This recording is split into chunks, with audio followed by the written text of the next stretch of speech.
Hello and welcome to Strange Generation, a nightmarish journey through the shadows of America, one generation at a time.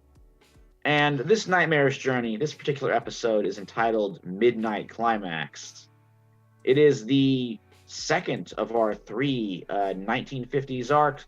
We got one more to follow up before we do a time jump and check in on these characters as adults in the kind of late 60s, early 70s time frame. And it's called Midnight Climax, which is a great title, if I do say so myself, though I can't take credit for creating it. That goes to the CIA. And give that one a look up if you want to have an interesting time. But it deals with some of the same weird, true government conspiracies that we're going to be talking about in this very episode. Very bad things happened during that. Oh, 100%.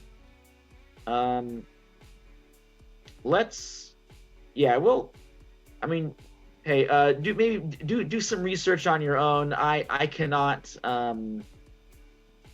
let you see. I can only show you the way, I guess. Let's go ahead and meet our characters who will be experiencing some of those American shadows. So let me know who you are, who your character is, and then we'll do a quick recap of what happened in our last episode. Let's start with Nick. Once again, hello. Today I will be once again playing Sean Hackett, the little loner kid. Let's see, what's been going on with him? I mean, found this weird alien while he was walking. Found an alien. That's something, all right. Yeah.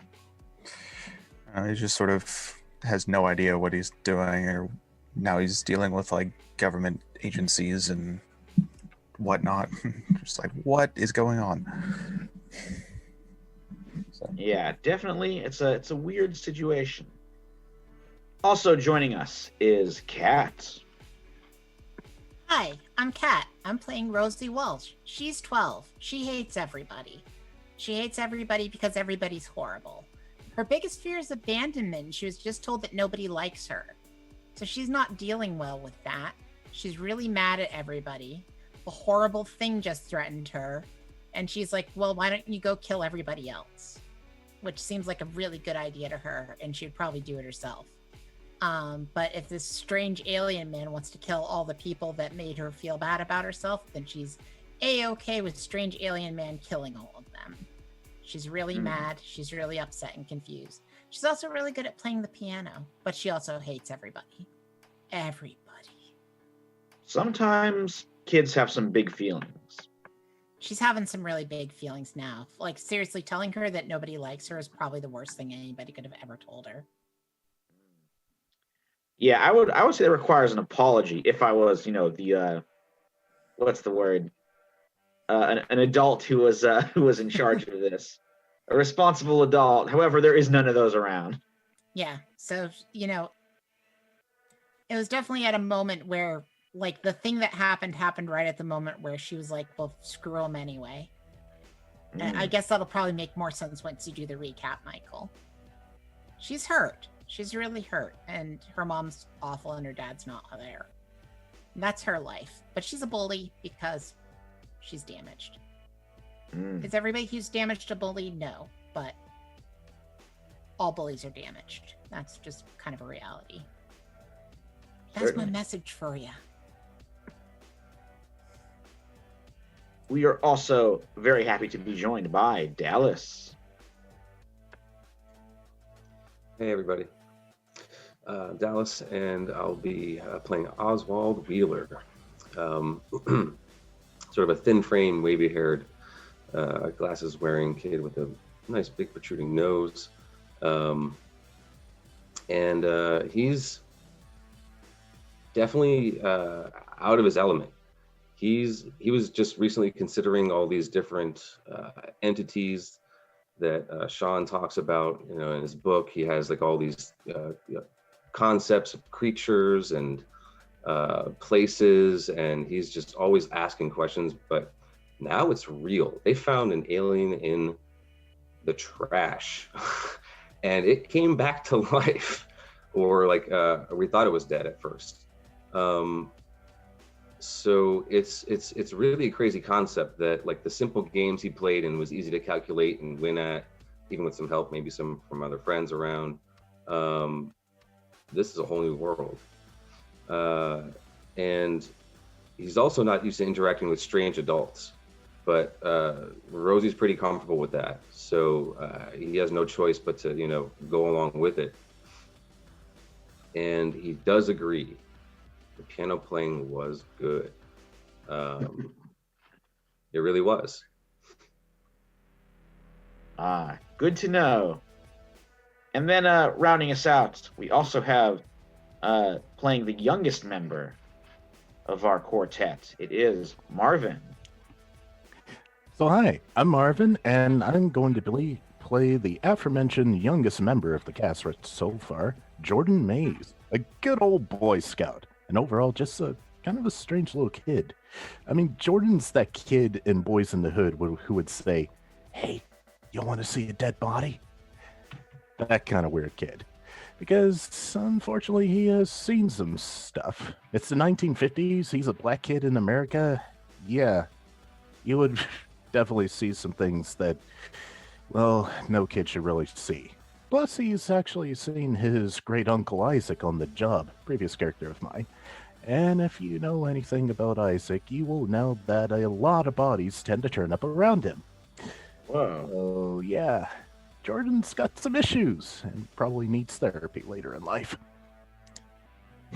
I mean, I think quite a lot of the characters in this that you guys are playing do.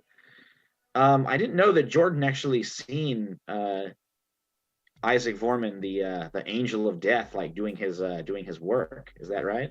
Yeah, it was one time when he was out in the woods with his scout troop and everything. They were supposed to be building fires, learning how to build fires, but Jordan kind of noticed something off in the distance. That being his great uncle slitting the throat of one of the counselors. Oh boy, that would It wasn't a good feel. yeah, that's gonna give anybody a heaping amount of baggage. Yeah. Oof. All right, well, we'll return to that, but let's do a quick recap of what happened last time. We The all have a really 1950s. great view of the 50s, don't we? No, it's the golden age of Americana, but the golden age harbors some dark shadows. Some have fallen in the Bend, the poorest neighborhood in the sprawling city of New Hookton, Pennsylvania, where 4 local youngsters find themselves entangled in a battle with forces beyond their understanding. It all started when they found an apparent alien named Charlie, with powers straight out of a sci-fi B-movie. But as they attempt to help Charlie, they find themselves hunted by the very forces who want the alien back. The CIA's MK Ultra and Majestic 12 program, in the form of the sinister, amoral Dr. Baumgartner. In the form of the sinister, amoral Dr. Baumgartner is hot on Charlie's trail. But that's not the only problem. The Sunglasses Men, bizarre entities coaxed into human form, want the little alien for their own purposes. Our young heroes will have to work fast if they are to save Charlie and survive. So we'll pick up kind of right after we left off with the situation in the hotel, this fancy uptown hotel, where 3 of you, Jordan, Sean, and Oswald, have just witnessed Dr. Baumgartner ask a disgruntled, regretful CIA agent to jump out of the window to his death, which he then did, because him being a victim himself of some of MK Ultra's mind control brainwashing programs. Baumgartner then left, allowing you guys to all escape, and you can make it because of the resulting confusion of this apparent suicide. Everybody can make it out of the building and escape. Rosie was confronted by one of the Sunglasses Men, who she agreed to help, but he, with that taken care of, he vanished in the flickering street lights. So Yeah. now I want to ask. Hmm. It's getting pretty late. It's getting dark. Your parents probably expect you at home. Are you guys going home, and what are you gonna do with Charlie? Can I note something very quickly? Oh yeah, go Like, ahead, Rosie. whenever they got to the front door, she wasn't there anymore. Like, the moment that guy left, she ran. So, Okay. Oh, you do have Doc Caldwell, who's the owner of the Blues Jazz Club that you guys took shelter at earlier. We could pick you up with your car and take you back to your houses, so no need to walk or wait for the bus or anything. But still, what's going? mean, What is? Oh, go ahead. they Rosie. might notice her later, like, with her trying to walk home. But, like, she dashed. Like, with a blind panic. So So, she's just straight up out of there right now. yeah. Okay. I think Caldwell, if he does see you, he would try and give you a ride back. Yeah. She'll agree to getting a ride back, for sure. But, like, I'm just letting you know she wasn't lingering at the front door anymore. Okay. All right, so we'll pick up a little bit from then, but just like what happened when you guys got home, you think, and then what happens with Charlie? We'd probably want to keep him at whosever house is the safest. Look, I don't know where Rosie went, but if my brother ever found out about Charlie, it would never ever be a secret again. I'll tell you that much. He would tell everybody and everything, try to get famous from it. I know it. My parents probably wouldn't even know what it is, but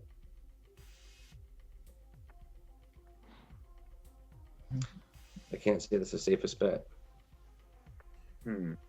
I think Buddy Heller, who was your other young friend who went with you, was like, well, suppose you could stay at my house. I guess that sounds good. My grandma doesn't want me involved with anything that's like supernatural stuff like that. Says it's a bad influence. Don't see why. They can stay in the pigeon coop up on the roof. And then Jordan notices the body that's splattered on the ground. Maybe that's why she doesn't want me around this stuff. You're not freaking out about that. What? That? Yes. Well, I mean, it was bound to happen. He jumped out a window. Well, yeah, but like, what was? People don't. Oh, go ahead, Sean. People don't. Yeah, like you were about to say, like people don't normally just jump out of the window for no apparent reason after someone just says, "Hey, why don't you jump out a window?" It's like every single time. Like my mom says, if your friend told you to jump off a bridge, what would you do? I didn't think anyone else would actually do it. No, I would never do it. But he made him do it. Right? You saw it. You wouldn't just do it. No. Somehow he made him do it. We need to get out of here. And I think Rosie had the right idea. She saw that. Yeah. Ugh. It's kind of a bad sight. Hope they cleaned that up some point. Whoa. Imagine All right. there Well, I think must you guys be- cruised to your various houses. Let me see. Is Sean. Buddy taking Charlie? Yeah. Okay. He'll stash Charlie up in the pigeon coop on the roof of his building. The whole I mean- conversation about where Charlie was going happened before they even found Rosie, right? Okay. I'm just asking. I'm trying to figure out the timeline. Yeah, that makes sense to me. Mm-hmm.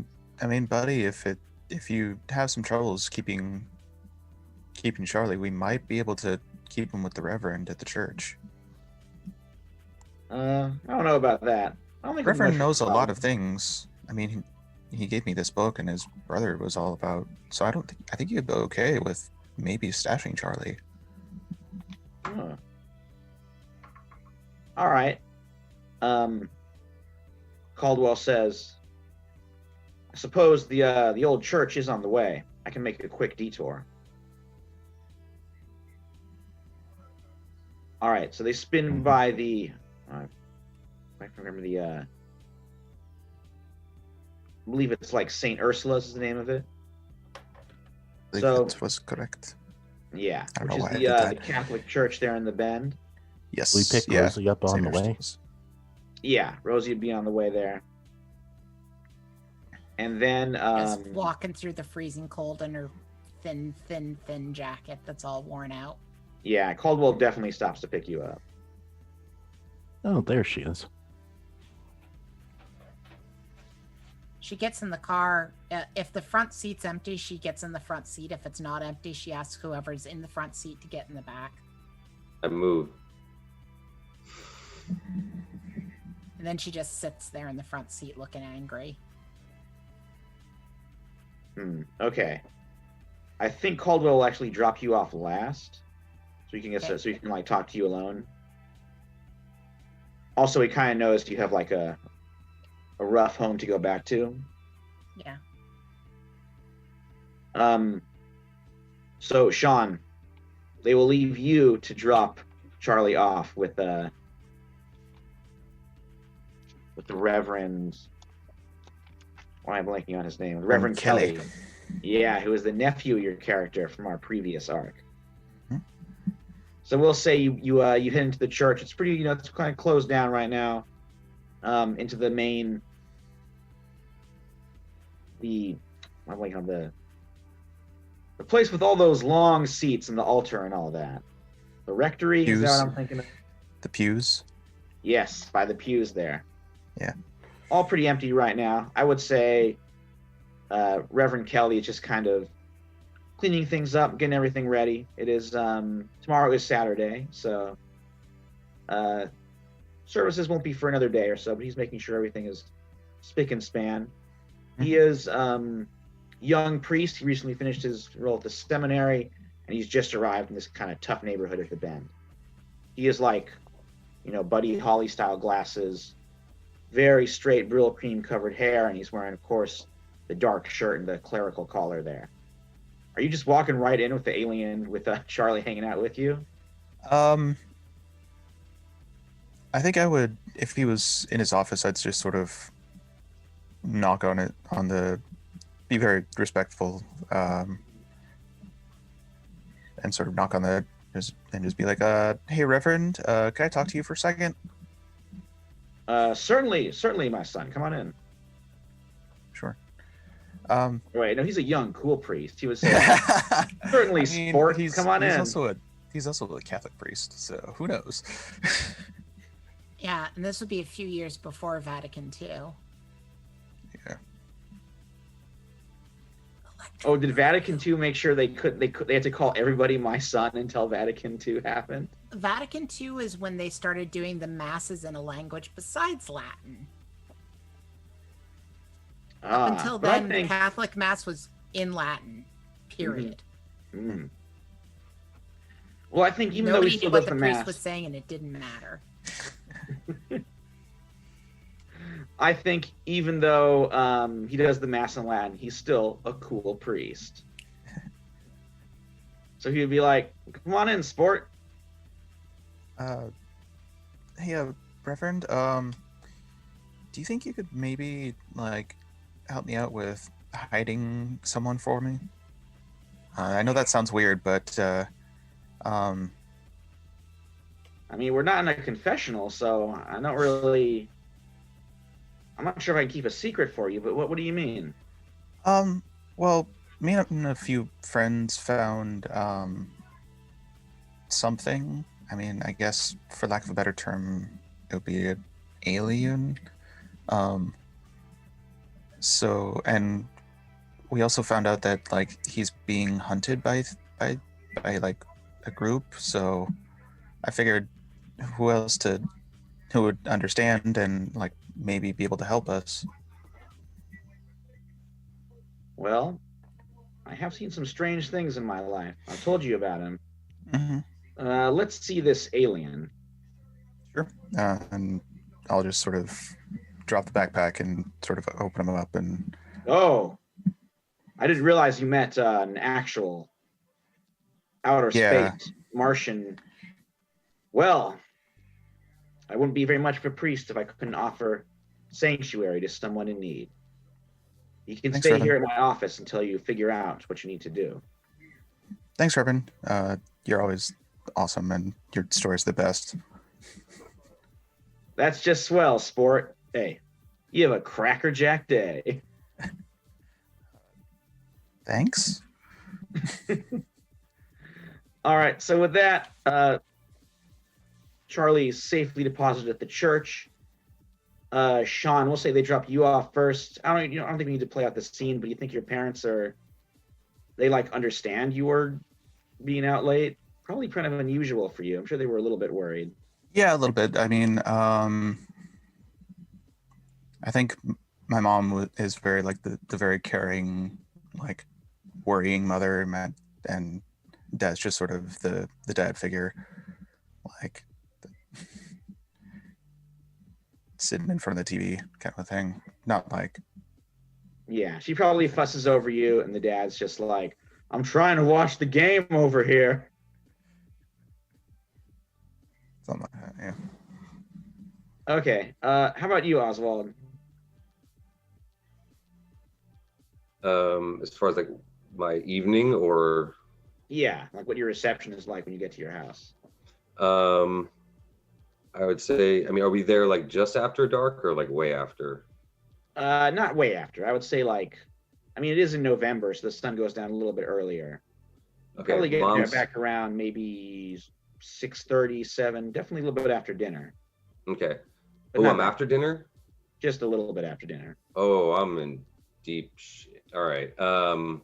Yeah, dad still kind of like doesn't mind or care too much as long as he hears that mom gives me a good thrashing, at least verbally. Then he's like, all right, cool. I agree. Keeps to his work. She checks me over for like, are you stabbed, shot, you poisoned anywhere, whatever. I mean, she gives me like the full once over as I get in, realizing that I'm actually physically okay. Asking me a few questions, checking out that I'm mentally okay. I have to basically eat when I'm allowed to cold and get to my room. I'm lucky I got cold food. Ah, all right. But then how I am pacing in my room, waiting to open the window and hop out. All right, Jordan. You actually get home, and you find like maybe you think you would get kind of a hostile reception to coming home a little late, or are they kind of used to you coming and going, given your woodsy ways? Well, Isaac lives there with both his mom, dad, I think an older brother or so, and his grandma. And she's kind of like the head of the house. And Isaac's sister. So she's probably going to be like, boy, what did I tell you about staying out late again? Well, I didn't really do much. I was just walking. Well, if you were just walking, why didn't you walk your ass home back before I told you so? So kind of a He's verbal got correction. nothing to say. Well, you're not hurt, so go and get your stuff cleaned up. You also overhear something a little unusual. Your mom and dad having a little bit of an argument.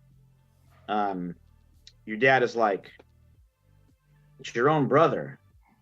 If he wants to stay, we owe it him to give him at least a room. And your mother's like, you don't know what I know about that man. Where he goes, death follows. I don't want him here, and I don't want him around Jordan, especially around Jordan. Remember, Isaac is the grandmother's sister. Oh, right. Okay. Okay. Oh, yeah. So it's like a few yeah. So this would be your grandmother and your father arguing. Mm-hmm. But yeah, you overhear this knowing that your grand uncle is in town. Oh, no. And Jordan's probably like, who did he kill this time? Well, the next morning. Oh, and then I gotta do another important scene.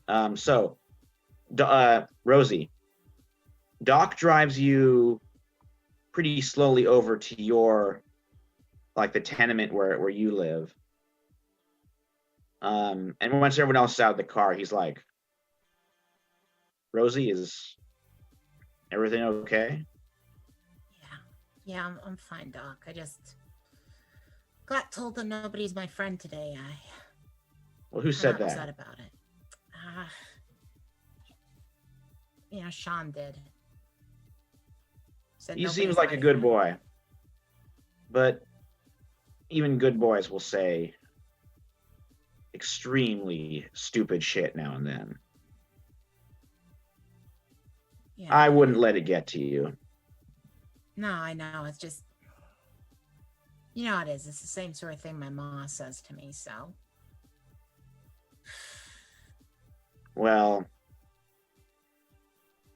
when whoever it is saying stuff like that, you don't need to pay him any attention. I mean, I know I'm kind of mean, Doc. It's just, I got these episodes. I don't mean to have them or nothing. No, it's not your fault. And look, This happened. So. anyone who says that you don't have a friend in the world, they're not telling the truth. You have one right here. Thanks, Doc. And I know you have some others too, no matter what Sean Hackett might say in the heat of the moment. Thanks, And he stops by outside your apartment. He's like, you want me to walk you in, or are you going to be okay? Yeah, I'll be okay. It ain't like Ma's home anyway. She's going to be working a shift tonight. All right, I'll head back. Should think about, I got to open up the club. Yeah, be careful out there, Doc. There's some weird stuff going down. That alien ate all of it. Oh, I know it.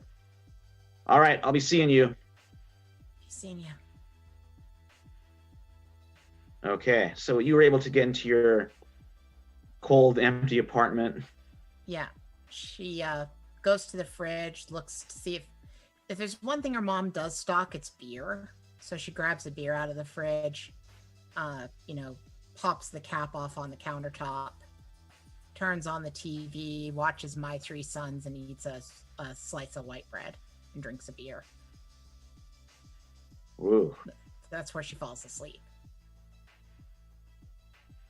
All right, well. Then her mom arrives around 3 a.m. and screams at her, It's the reason the neighbors hate them so much.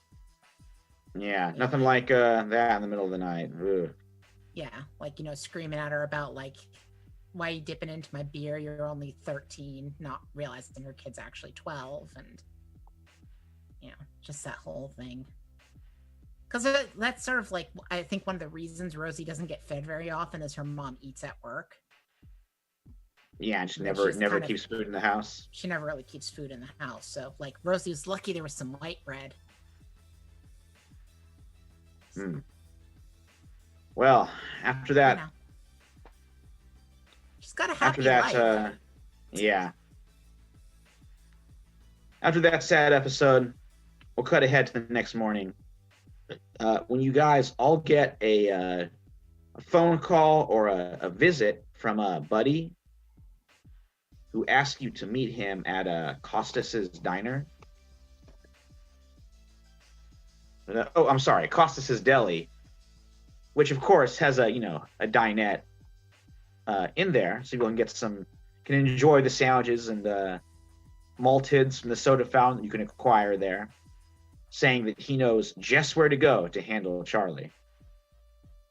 Hey, Michael, can I have my character acquire an object at this point? Yeah, I would say there's been enough time. Probably brings you guys up around 11 or so. Cool. But on her way out, she steals her mom's gun out of her purse. Ooh, okay. You okay with that? Yeah, I don't think I need to. I mean, it's not hard to steal something from your mom's purse. Ooh. Well, we don't have any impressionable kids watching at home. Well, her mom's we do not condone that. Her mom's passed out her mom's passed out in bed by this point. I think the amount that her mom reacted with her was to scream at her to pick up the phone. All right, so you're able to swipe right before she leaves, she pulls her mom's gun out of her purse and throws it into her own bag. Yeah, I think just a 38 special kind of thing. Yeah, it's just a 38 special. Mm-hmm. I just want to introduce the gun, Michael.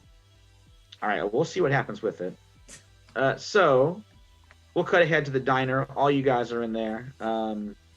Probably Buddy is like enjoying a humongous malt head that's like, as tall as his head. He has to kind of look up to get his lips around the straw there.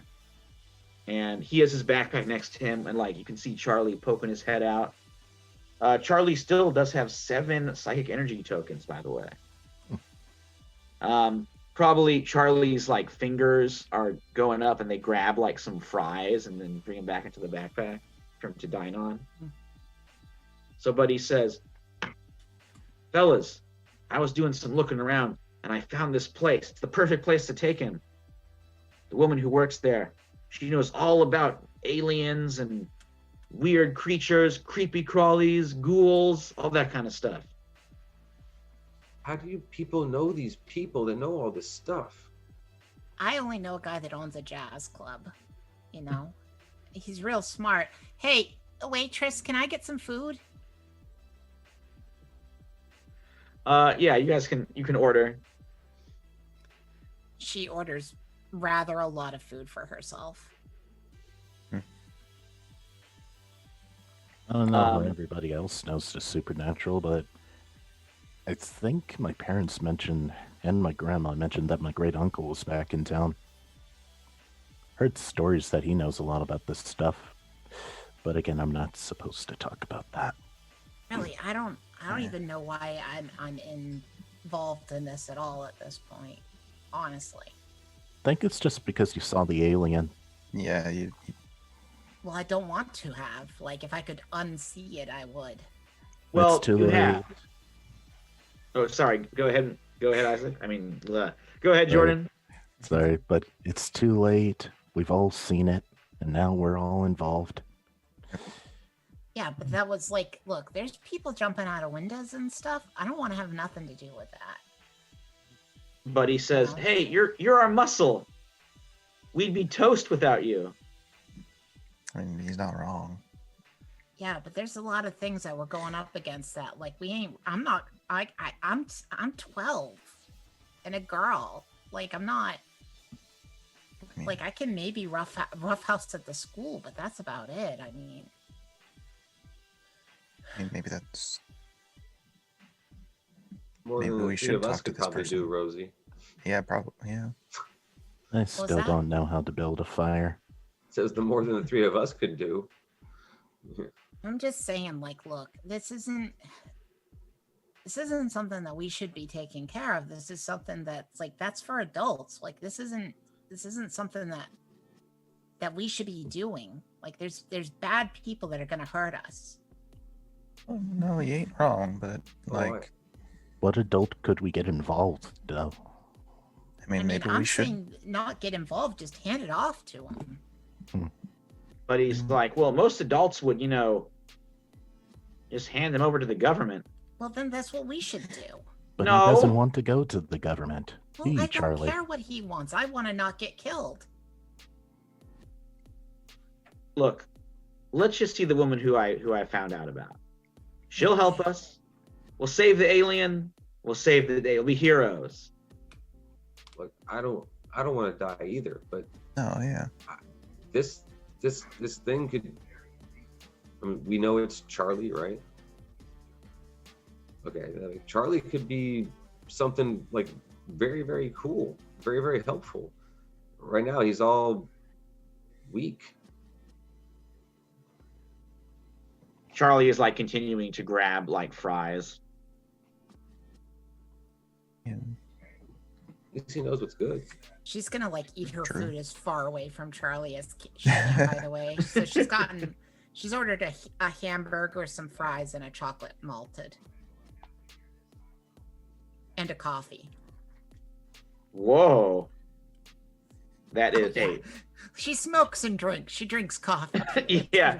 I was like, for some reason, the beer. I'm more worried about the coffee than the beer. Like, no, that's not right. They probably won't give her a coffee, so she'll order a soda pop instead. Well, now that you get some food in you and some caffeination, But he says, "All right, Sean, I've been lugging this alien since like 3rd Street. You take him, and we'll take the bus uptown. All right. I guess. Sure. I got just the place to go to." So he goes to into the bus, Mhm. and he takes you to the Museum of Unnatural History. Taking us to this weird ass place? Well, it's weird, but it's also really cool. Hmm. They got stuff in here that's like right out of some Tales from the Crypt. The lady who runs it, she goes on expeditions all over the world looking for the strange, the unnamed, the unexplained. Well, Charlie's got a name, but he's certainly strange and unexplained. He'll fit right in. All right. Okay. So with that, you guys enter the Museum of Unnatural History. Beyond the silver doors lie a wonderland of the bizarre, a carnival sideshow mixed with the storeroom of an overstuffed museum. A menagerie of multi-headed animals occupy pedestals flanking the central hall. One pedestal harbors a suit of medieval German armor bearing antlers and painted black. The label describing it is the image of the Errol King. The glowing green orb the size of a billiards ball resides the collection of vaguely aquatic artifacts, while a once haunted doll from the ruins of Barrow House sits in a glass case. The office door at the back opens, revealing a middle-aged woman with snow-white curly hair and a ready smile. She looks at you over the brim of her cat-eye glasses. "Hello there, my young friends. Welcome to the Museum of Unnatural History." So she heads out and greets you. "I'm Delia Barrow.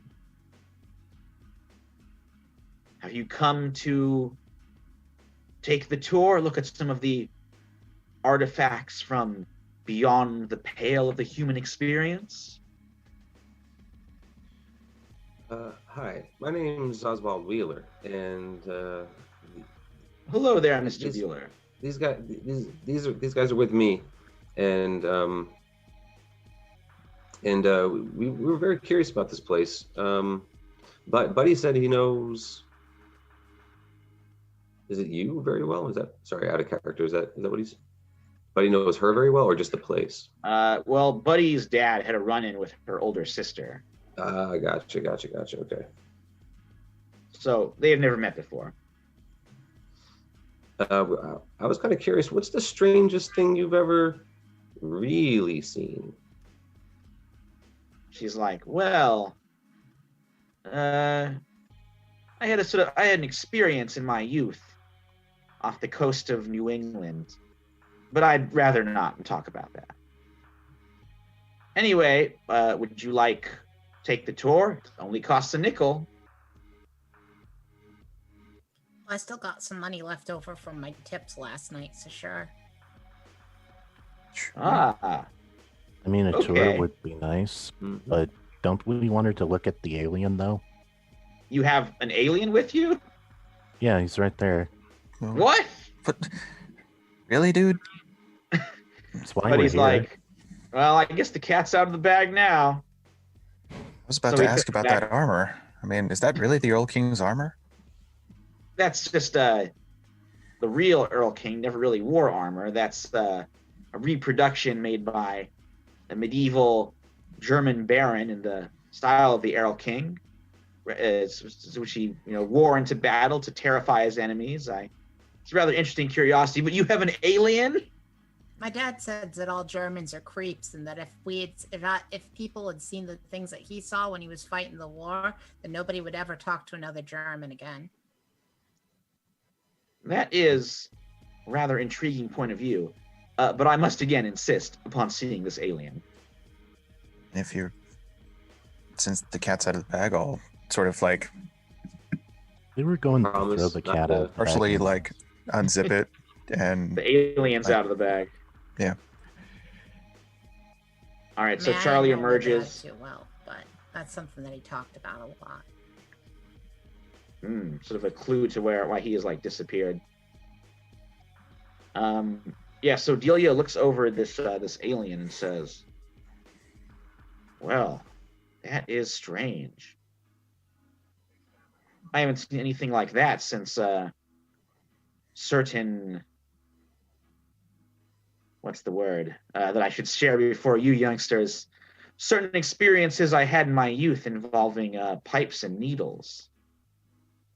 And she looks down at Charlie and she's like, "My, aren't you just as cute as a button?" Pipes and needles? I had rather a troublesome youth, you might say. Were you a It was a lady? different era.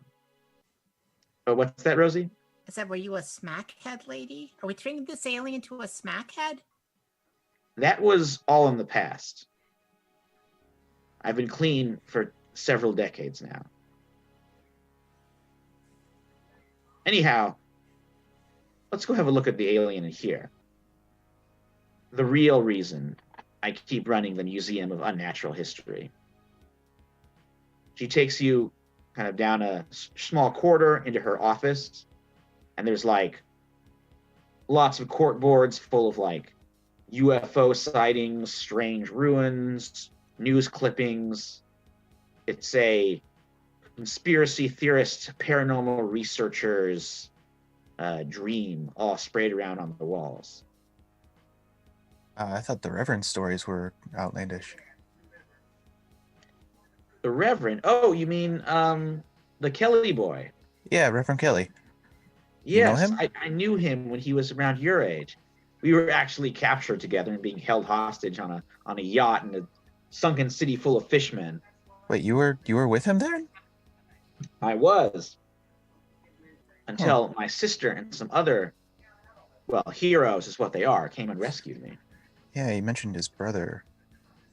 Or his uncle. He was with them. Yeah. Well, small you have world, eh? So you have a lot of stories about all this weird stuff? More like stories of stories.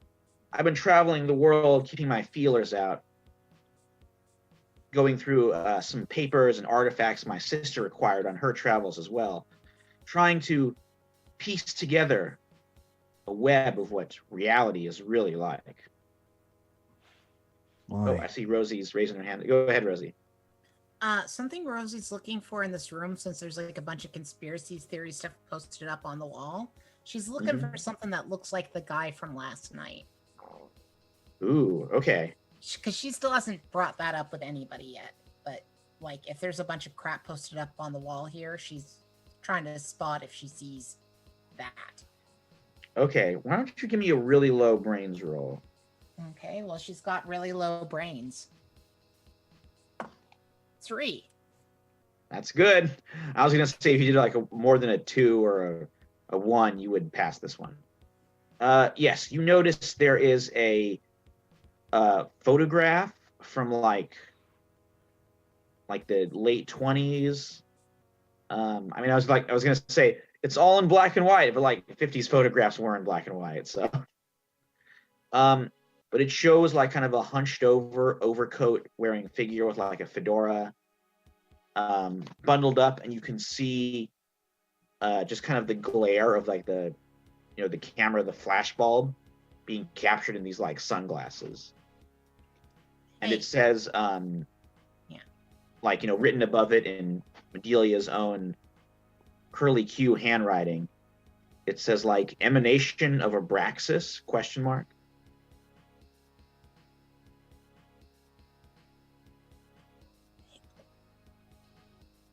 What's elimination of a broom? Abrax. Oh, Abraxas. Yeah. Probably best not to. An anemone? An emanation, honey. Emanation. Emanation. Yes, that's it. What's that? Well, think about. Do you ever have finger puppets when you were little? Little dolls or sheep or dogs or animals, whatever. You put them on your finger and you go. I mean, I've seen them. Yeah, well, If you could imagine that Abraxas is like a really big, well, he's not the hand. It would be not even the arm. I guess it would be like the entire body. And then the finger puppets are his emanations. And we see them, sometimes they appear in our world, wiggling around and doing things. And you sort of think they're moving on their own, but really they're just a little covering on a finger. Yeah. Do they smell like the sky after a lightning storm? They might. I've read lots and lots of conflicting reports. They go way back, but they have appeared somewhat recently. They were sort of involved in my kidnapping about, maybe 20, 25 years ago now. Yeah, it's mentioned in Professor Kelly's book as I pull it out of Yes, he my was bag. involved too. Why do you ask? Well, I mean, if you've seen something like this, how do you kill it? Well, fire is very helpful. Usually, good amounts of physical force will dispel them. They'll sort of break apart the human shape they're in, put them back in the shape they don't really have a shape, but it will sort of turn them into a weird, gooey mess. Not the most pleasant of sights. But then they will keep coming until, with a finger puppet, if you pull off the puppet, the finger's still there. So you got to figure out some way to cut off the hand, or at least stop it from popping up in our world. And there are ways to do that. Those are some of the things I've studied. And she's like riffling through some papers. Take a look at this. And she takes out this old medieval style parchment. And you see it's like part of an illuminated manuscript. And you see there is a being that looks a lot like Charlie, seated on like a throne bearing a crown. And then the crown is depicted in much more detail just above it. Can I make any connections between that image and Charlie himself? Like, see if I can get Charlie to recognize anything? Okay. Do you think, is there any of Charlie's personality traits that he could use for this? Not any that I have. At least I don't think. Anyone else? I've got scared of bright lights and always wants to eat. No, I don't think this has to do with the men in suits or the fact that he's a gentle being. Is there anything that needs to be sort of figured out as far as symbolism, ideologies there, or like iconography or anything like that? I think that would do it. Because puzzles might maybe fit into that category loosely. Yeah, I think that covers it. I think Charlie is able to, he levitates the paper, and he sort of spins it around and kind of puts it by his head, and he sort of moves it so you can see the crown would go on their head. You're supposed to have the crown. It's Charlie. Seems to be what he's saying. I don't know if it's royalty. The manuscripts, this was recovered from a tomb in the Balkans that my sister helped excavate way back in the 1920s. Where are the Balkans? Are those near the Catskills? No. Far in Europe. Far in Europe, darling. Old Europe. And this was a very old tomb indeed that she cracked open. Most of the stuff she returned to locals, but this particular file, this paper she kept. I think there's some way to assemble that crown, put it on Charlie's head. Maybe that has something to do with defeating Abraxas. Maybe getting him home? It's possible too. The crown of Abraxas is what it's referred to in the writings there.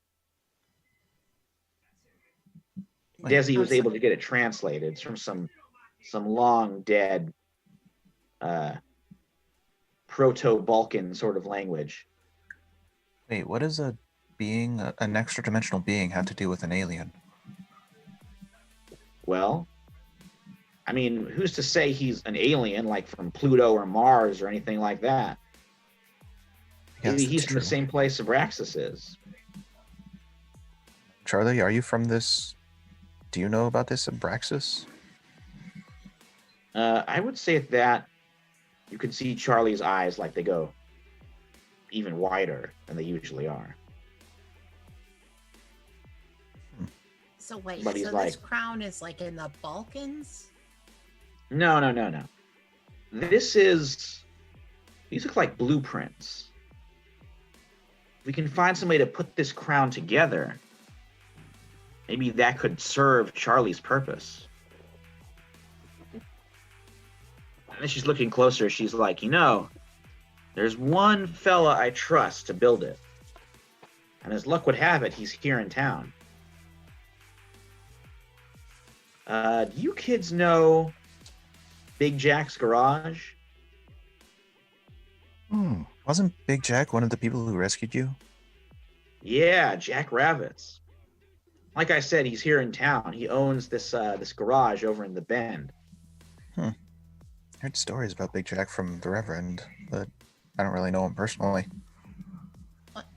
Big Jack's garage. He might be the guy that was yelling at me that I should stop throwing bricks through windows. Yeah, that sounds like Big Jack, all right. But it's so great to finally meet all these people in the stories. Except we should Yeah. not tell my grandma that I actually heard about this, or else she'll get the belts again. Yeah, mum's the word, I suppose. Please mom don't doesn't tell care her about over anything. here. I think my parents would understand. All right, well, why don't you guys go visit Big Jack? You can take this, and she gives you the manuscript page, and see what you can put together. In the meantime, I'll do a little bit more research, see what I can turn up on any other creatures that look like Charlie. Well, yeah, if a couple of guys come in here asking about something about Charlie or anything, make sure they don't tell you to jump out of a window. Well, thankfully you're on the ground floor. Well, Wait, do you guys Yeah. know something about that window guy? yeah, We didn't tell you? You mean the suicide yesterday? wasn't a suicide. Well, technically it was, but it wasn't of his own, body. Yeah, like this like weird like doctor, or at least he was called the doctor, like told him to jump out the window, and he did it. Ooh, jeez. Sounds like hypnosis from hell. Yeah, look, we saw the whole thing, but we don't think anybody's going to believe us about it. Yeah, I'm not even sure if I do. It But guy hey, I mean, nearly look. landed on me and I ran, you know? Ugh. Wouldn't blame Well, you. if Charlie's Somebody- here. Ooh. Yeah, I'm surprised the rest of you ain't more shook up about it if you watched a guy tell somebody to jump out a window. I mean, I think I'm still processing. I have no idea. Like, that's just, it's all crazy. It's not the worst dead body I've seen. What? Are you people? Fine. I don't know. I was just like, I was thinking I was going to jump out a window all last night, but I was just waiting. And And I got, Well, there's no windows here, honey. Don't worry. instead you But like got I was like saying, medieval weapons and like all that kind of stuff. yeah, there's just some two-headed goats and whatnot.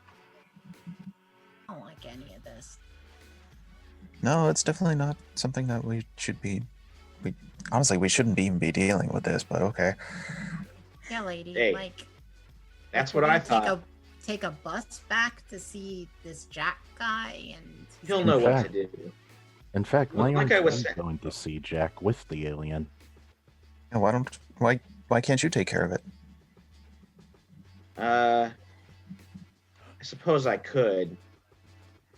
Thing is, look, when this last happened to me, I was a dope fiend, and I was not my best. I spent the whole rest of my life trying to recover from that and do better. Now that it's coming back again, I'm just not sure if I'm ready. So give me a moment. That's why I'm sending you to Big Jack. He'll know what to do. And I'm just gonna do some more research and try and get ready. But unless you're talking to Big Jack or me, remember, mum's the word. Or else we get the belt. Or worse. Yeah, or worse, those, like, I think that one guy mentioned, like, men in black suits.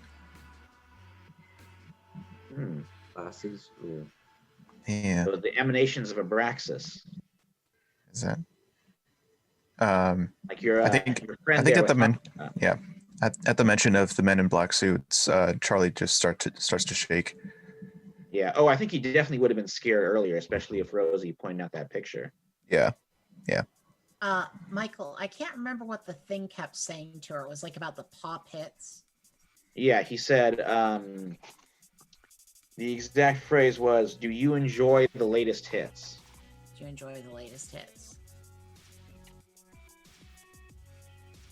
Yeah. Rosie kind of mutters that under her breath as they're walking out of the place. what was that, Ruby? Something someone said to me yesterday. So as you guys open the door, there's actually someone blocking your path.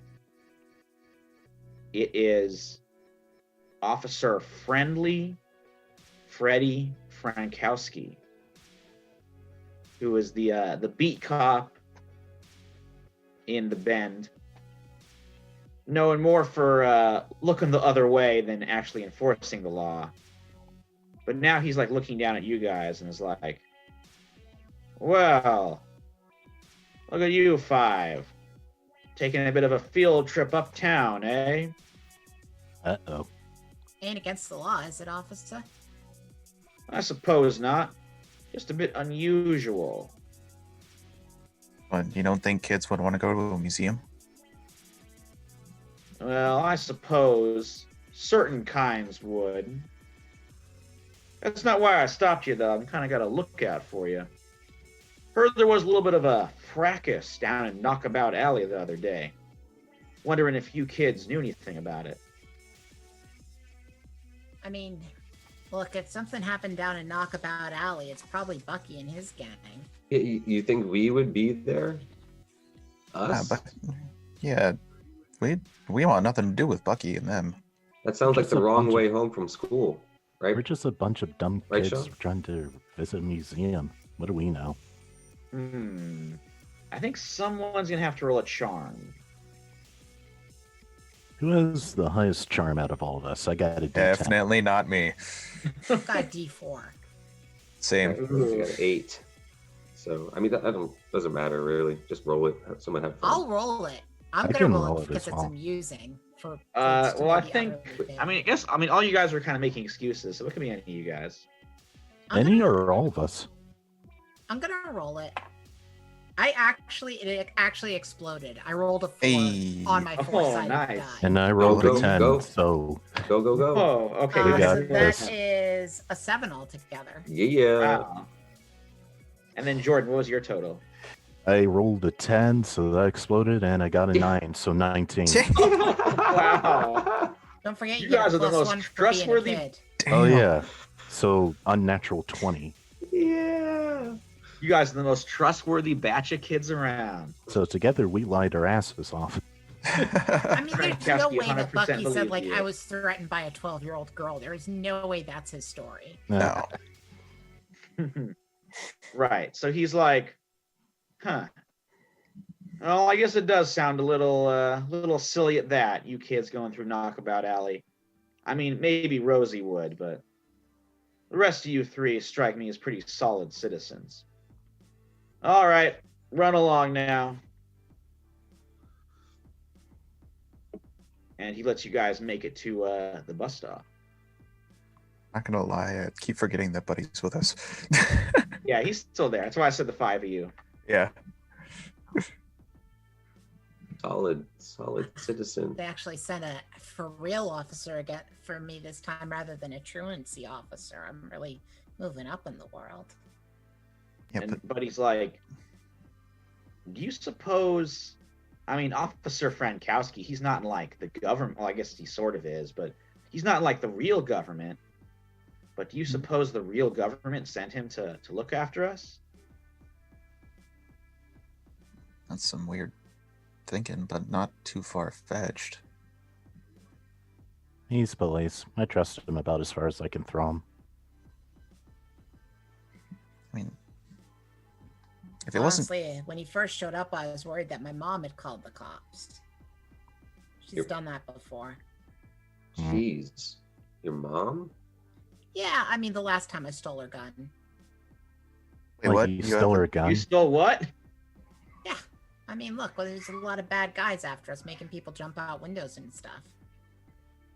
I mean, Did the rest of you not steal guns from your parents? Because we should all have guns. my parents don't have a gun. I didn't Why even not? steal a pop gun or a cap gun. Wait, you have a gun? Yeah, I've My got grandma a gun. I've has got a a few shotgun. cherry bombs. I Yeah, got I some knew- sheet music, but I don't think that's going to do us a lot of good. Probably not. But he's like, well, a hot dog. I knew there's a reason we see. This is why you need to be part of our group. I don't know if we should have guns on us, but We it should does have make more guns on sense. us. I don't know I how mean, to look, shoot a we got- gun. I don't We know got- how to shoot a gun. That's not something they teach in the scouts.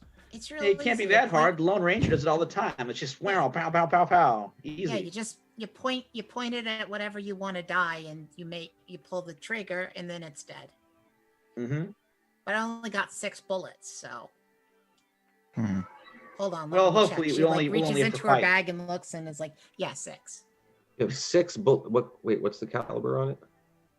Oh wait, does a 38 special not have 6? Is it only 5? No, they could have 6. That's still fine.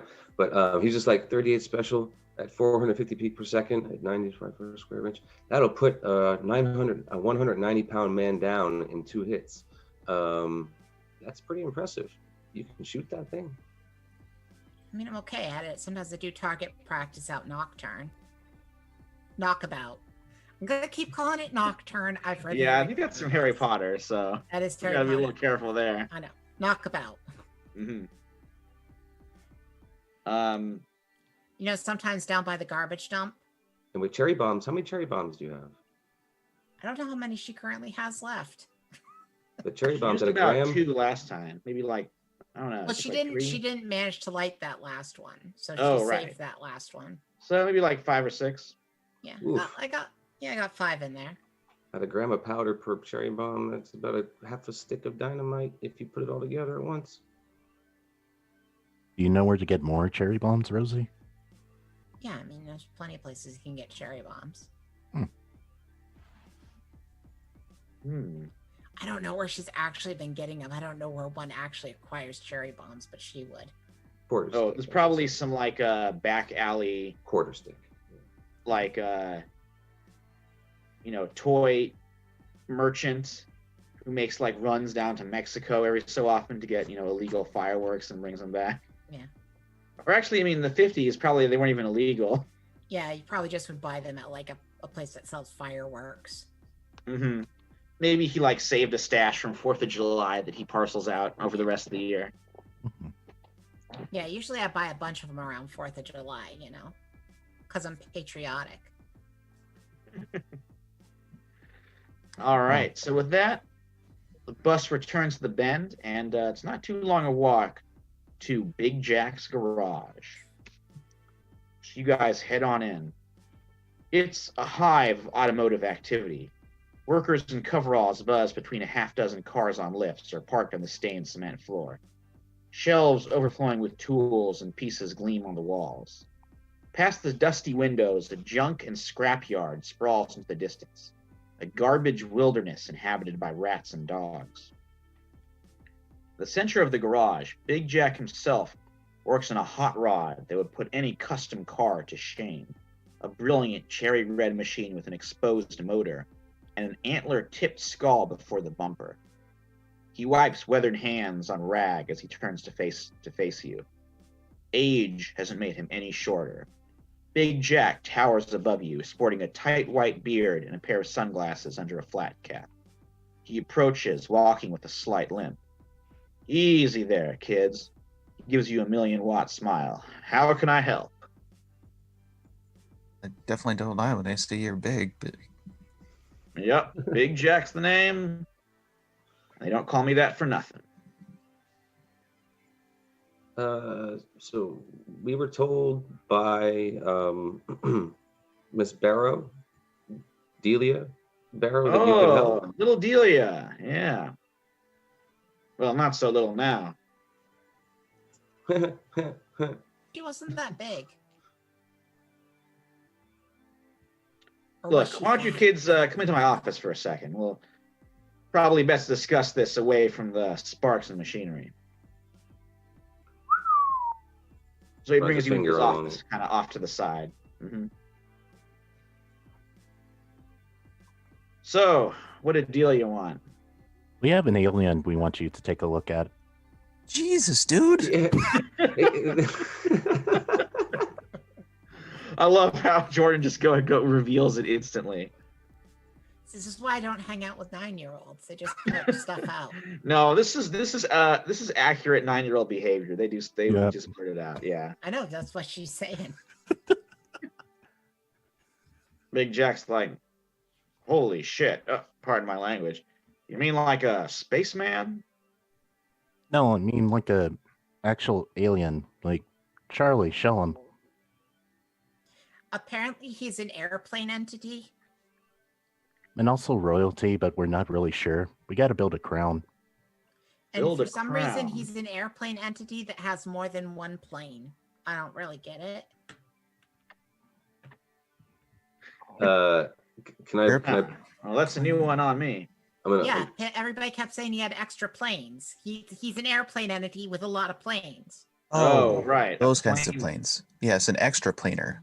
Sean would have explained that at some point to maybe me, or at least you would know it, right, Sean? So you could definitely tell us. Yeah. It's possible that Charlie is like an extra planar being similar to Abraxas. Oh, I thought Delia. I thought people kept saying extra planar in front of Delia. From what I remembered. She talked about Yeah, it, and mentioned- like I think yeah, you're saying Sean would have talked about it like on the bus yeah. to Oh, explain gotcha. some more. I remember a finger puppets. Yeah, basically the Yeah, that's right. Jim. Yeah, this one has airplanes, and apparently he's going to be attacked by finger puppet men. Huh. Finger puppet men. Well, so has Charlie emerged from his backpack yet? hmm Or their backpack? All right. So he looks. He's like, huh. Well, that is an interesting looking creature, I must say. You said you had some blueprints as well? yeah, these ones right here that Delia Yeah. gave us. Miss Barrow said that you, looking up, would be able to build what's needed for this Look at little these guy. blueprints here. I'm just kind of looking at Charlie being like this big. You know, Yeah, it's quite an interesting size differential there. So he takes the blueprints and he says, huh. Yeah, I suppose I can put this together. I mean, a lot of this different kinds of metal, which I can have in my shop. I got enough equipment. You should have seen me back in the day, though.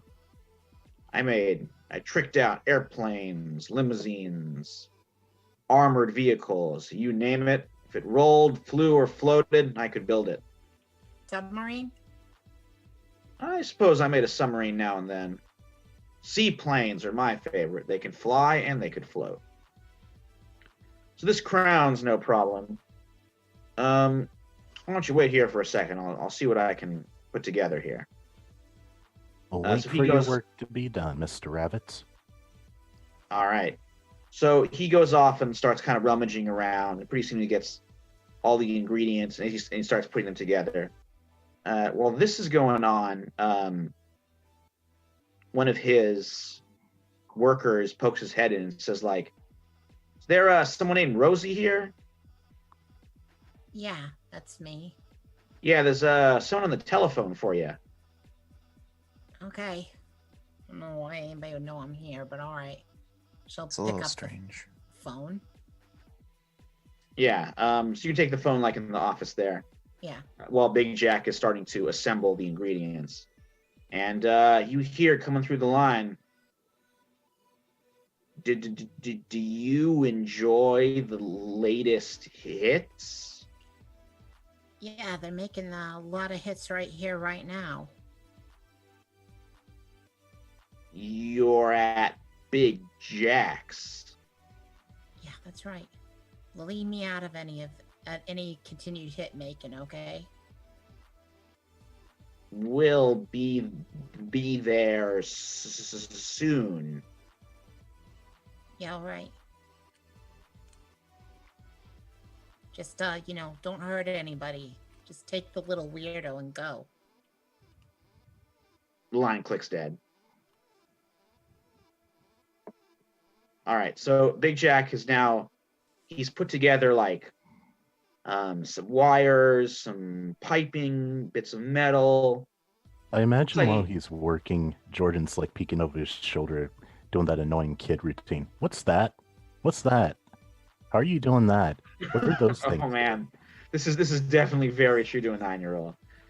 He's like, "Look, kid, I need to focus here." Very true to a 9-year-old.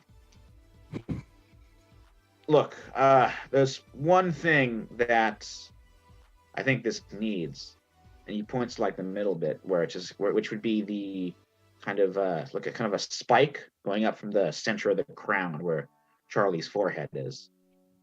I think car's hood ornament would do the job. Any kind of hood ornament would do. Those ones with the big wings unfurled. Just some sort of metal spike to kind of go in the center there. I don't really have any here, but there's a whole bunch of old junkers out there in the scrapyard. Why don't you kids go out there, find one, you can wrench it off, bring it back here. Ooh. Sounds Yeah, like I will John grab a says. wrench and tag a Jordan and run. Hey, He's like, go for it. "Look." You got a head start. Go get him. Some would say it's a little dangerous to let a bunch of kids run around unsupervised in the junkyard, but well, that's Big Jack's way. Sean, Rosie, you go have fun. Yeah, And actually, that was... Charlie can go with you if you want. No, sorry everybody, but that was my mom, the line. She kind of knows what I took. I gotta go home. Surprised. Okay, sure. Yeah, I don't know who tipped her off that I'm here, but I gotta get going. Sorry everybody. Yeah, that is a little weird. How would she know? I mean, I don't know. How did the officer know that I was up at the frickin' place? Her eyes everywhere on me. I'm like a troubled youth. All right, well, Anyway, have fun doing whatever this is. I'll see y'all later. All right, Rosie. See ya. Practic- Stay Yep, safe. Yep, you too. And then she all right, so practically Rosie goes heads the out. door. Yeah. Buddy says, "Come on, Sean, let's go to the junkyard. I've always wanted to crawl around one of those." Sure. Yeah, Sorry, let's go. she's a terrible person, everybody. No, it's perfectly fine. Okay, so Buddy, Sean, we'll check back with Rosie in a second. But meanwhile, Buddy, Sean, Oswald, Jordan are exploring the junkyard. I'm gonna have someone give me a brains roll to try and find the hood ornament. Got a D20 in brains. And Oh, treasure wow. hunter. Yeah. Oh, okay. Well, that's probably you're the one for the job there, Jordan. Yep. I don't have an adversity token to use it, but it's like skilled at treasure hunting, so kind of forgot how that works. All right, I can do a quick search here in the rules for treasure hunter. So if it's skilled at treasure hunting, then maybe. Or are you skilled at? Is it part of your skilled at, or is it actually like the treasure hunter? I think it's skilled at. I picked the Scout playbook, so. Yeah, so you spend one adversity token to find a useful item in your surroundings. I don't have an adversity token, so straight brains roll then. Yeah, okay. Yeah, that would do it. 11? Okay, I would say with an 11 you find like an old rusted out, like Model A kind of car with a classy looking kind of a pointy hood ornament there at the top. I don't know if that kind of car actually had hood ornaments. Please, if you're a car buff, you can write it and correct me if you want. But yeah, so you find that and head over. And as the rest of you guys are doing this, you kind of spread out looking for the car. And you hear Buddy letting out a terrible yell. Now, when you guys look up, this is what you see. Buddy Heller is on the top of a garbage hill, shaking like a leaf, the back of his cardigan gripped in the fist of Bucky Buchanan. The other fireballs emerge from the dump. Figured we'd find garbage like you in a trash heap. Bucky has a nasty bruise growing on his cheek. He holds his switchblade between thumb and forefinger and snaps it to life. What you jamokes did back in the alley, that was mean. So I'm going to show you just how mean the fireballs can be. Starting with Jew Boy here. He lowers the blade when a bloodless hand settles on his shoulder. A voice split with crackling static echoes over the dump. Do you enjoy the latest hits? Here's a boogie woogie classic that'll get every toe tapping. Buchanan shakes. His hair stands on end. Fly me to the moon and let me play amongst the stars. A burning flesh scent hits the junkyard. And other sunglasses men start emerging from around the piles of garbage, falling on the fireballs who are freaking out, and they just like grab them and start electrocuting them. And you guys are right in the middle of it. Meanwhile, Rosie, how are you? Are you just so you leave the garage? What are you doing? She leaves the garage. She walks casually for about a block and then goes into a dead sprint. She's got the gun in her pocket as she just kind of runs and cries. So are you just you're running along the sidewalk? And through alleys and just trying to get away. Whenever she sees a car coming or anything that might be an adult-sized person, she'll duck back into an alley. She's real scared, Michael. Okay. I would say as you're about a few blocks away, a limousine, unusual car for the bend, rolls over and kind of screeches to a halt. And is or maybe it's it's kind of slowing and the window rolls down. You see a kind of middle-aged fellow in a double-breasted blue suit with wavy hair, and he's kind of looking out there, and he says excuse me, young lady. Yeah, what's up?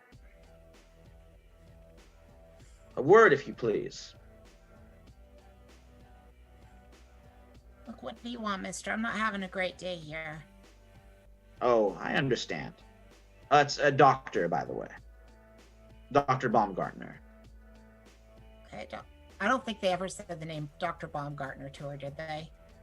Oh, They definitely said doctor. That said doctor, yeah. Yeah. Hey, doctor, we wouldn't have known the name, I think. Yeah. Even if, the name was said, but I don't think Sean would have remembered it. You honestly expect a bunch of kids to remember a name like that? I just wasn't sure Oh, if I hey. had said it near her, so I'm trying to figure out That's how why- she reacts to it. That's why Mr. P is my teacher name, not Mr. Panish. You got to make it as easy as you can. She doesn't get any closer to the limousine, and when he says that he's a doctor, remembering that a doctor was involved in the previous story. Are you okay with that, Michael? Yeah. So she like running or just kind of holding her ground there. She just kind of. It's like she's well, you know, I'm gonna roll a grit roll. I know you didn't call for it.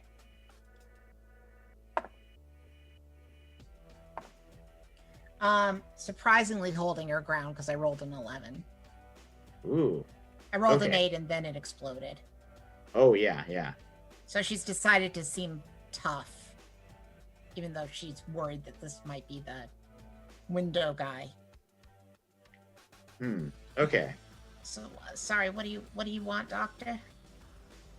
Well, I just think maybe you and your friends have gotten involved in something you don't quite understand. Look, Mister, I mean, you can look at me and you know I'm not from a place where people understand very much. Right? Oh, fair enough. Like, Would you like to sit down next to me? We can discuss matters. My mom told me to not get in a car with strangers, Mister. Oh, very wise. Well, I suppose And I as can far as simply... friends go, I ain't got friends. Oh, that's terrible. Everybody should have friends. It is what it is. I got a friend. I have one friend, you know, but I ain't got other friends. And my friend's a real big black guy, Mister, and if I go missing, he's gonna know. He'll come looking for you. Oh, well, that's I suppose I'll keep that in mind. I mean, I'm just letting you know. That's my friend. So, look, whatever it is you're doing, I don't want no part of. You know, I don't think any kids, they read things, they get involved, they think that the world's like comic books. I don't think the world's like comic books, Mister. Oh, not at all. So, if you'll just let me go back to my miserable life where I can grow up and either become a delinquent or a waitress, I'd really appreciate it. Well, you see, Rosie, Miss Walsh, can I call you Rosie? Also, most people call me. There we go. You see, Rosie, one of the things I like to do in my spare time is raise goats, if you can believe it. They're just a simple pleasure you can take in nourishing and caring for a simple creature. And goats are very intelligent animals. But every so often they put their noses where they shouldn't. They're very hungry, those goats. You know, they can chew through just about anything. So you've got to make sure that you give them a warning, give them a little bit of, have them take their medicine, you might say. And that way they don't eat what they shouldn't. So I'm afraid that you and your friends, you've bitten into something you shouldn't. Look, Mister, I didn't want to bite into nothing, okay? I told your friend on the phone where to find everybody. I just want to be Wait. alone. My friend on the phone? Yeah, the creepy guy that always wants to know about the pop. You dummy. No, not at all. Yeah, He like well, you can see he's getting. You can see he's like visibly worried, like he's like stroking his chin. Yeah, well, He's like, he's "Oh." back at the garage biting into things. Everybody else is biting into things. Personally, I don't want to bite into nothing. I just want to go home and drink a beer and watch Jack Benny. Well, Rosie, I'm afraid that's not really an option. That's when she's gonna run. Okay. As you run, he is going to. His hand leaves his coat with like a dart gun, and he's gonna try and take a shot at you. Okay. There's no dart gun dodge roll, But I think No, this is should going I to be just flight. roll flight? Yeah, I think this is flight. Okay. That's a 7. Okay. I think you do make it down the alley, but you do get hit with the dart. Okay. So you make it around the alley, you turn the corner, and then I'm going to have you roll grit as the chemicals and the darts start going into you. Okay. That's a 5. Okay. I think with a 5, it's not a super huge fail, but it is enough She of a does fail have- that She does a... have tough, but yeah, that's fine. Okay, what is tough? I gotta... Tough doesn't bring you all the way to a success. It just makes it the least failed fail. Right, okay. I mean, Okay. I also feel like she kind of has to get captured for the plot to move forward, but I mean, she's also gonna try to get the hell away from this guy. Okay. Well, you don't necessarily have to get captured. What this does is that it puts... This is like a hallucinogen of some kind that you have been dosed with. And it mixes with your mind. So instead of just creating a nice, fun hallucination like some cool drugs do, it instead, puts a horrifying image from your own mind in front of you in the middle of the alley that is, designed to stop you in your tracks. Gotcha. So what would you think, is there, a bad memory or a fear? She probably remembers the last time she ever saw her dad when the bookies were yelling at him and broke his fingers. So you as you turn around the alley, you see that scene in front of you. For some reason, your apartment, the room where this happened, is right there in front of you. Mm-hmm. And you see your father on the table, and one of the bookies probably works for Goglio, the kind of gangster who controls the Bend, who is standing over him with a hammer, and being maybe this time you won't be so late to pay up, you piece of shit, and just slams down and breaks one of his fingers. And he yells and turns around. He's like, Rosie, go back to bed. And she just, what she says is she says what she said when she was a little kid, which is, but he's a piano player.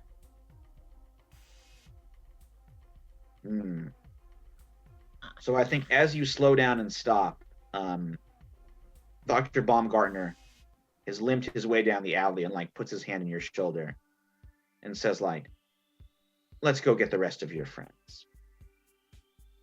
So meanwhile, okay, back in the junkyard, Buddy has been dropped by Bucky. Oh, Buddy and Bucky, what was I thinking? Thankfully, Bucky's not that long for this world. He is being totally electrocuted by the sunglasses man right behind him. More of these sunglasses men are creeping out around the mounds of junk to surround you. Let's start with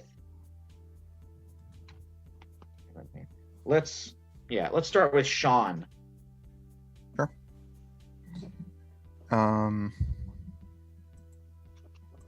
Let's see. Oh, though actually, Nick, I do hate to interrupt you, but No, I it's fine. actually had a really good line that I think I cut off a little bit. So as Dr. Baumgartner says, come on, my girl, let's go get the rest of your friends, she says, or what happens then? I told you before, mister. I ain't got no friends. And then he kind of helps you into the limousine. I kind of imagine him going, Doctor.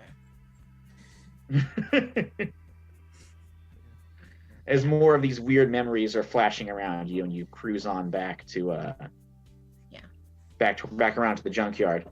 So Sean, it's chaos. Poor Buddy is still stuck up on the hill. I think Charlie is with you. These sunglasses men are closing in. What do you do? If Charlie's in the backpack, the backpack is shaking like no end. And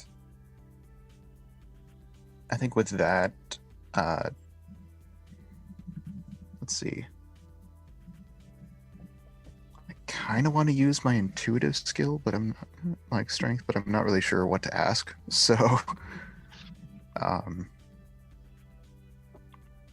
Well, there's a few good questions here. yeah. You could ask him about the surroundings, about Surroundings or people. Yeah. yeah, or the sunglasses man. I mean, they are NPCs, so Yeah. Let's see. So do these sunglasses men? Well, I feel like that's kind of an obvious. Like, what about them like seems otherworldly, or like do they seem otherworldly? I think they definitely do. They have that that just after a lightning strike kind of ozone smell. They have like mannequin-like pale skin. The sunglasses covering up most of their features, and the fedoras hiding their features. But you can see kind of like rents and rips in their skin where this greenish black, like a grease puddle oil slick substance is sort of leaking through. Okay.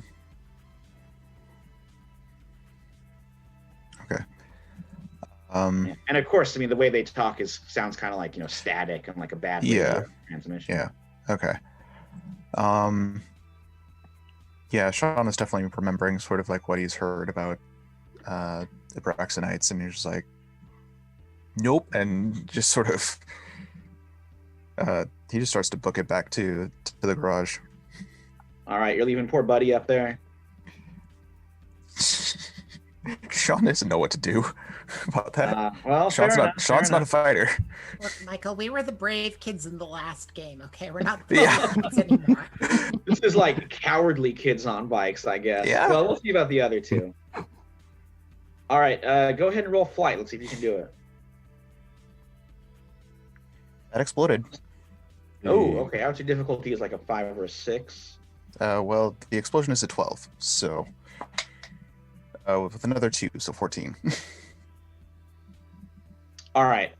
You were able to like dash all the way. You weave through the junkyard, or maybe I'll ask you. How do you think you like deftly avoid all of these sunglasses men? I would say if they're sort of like around, I guess sort of I find like the perfect spots to like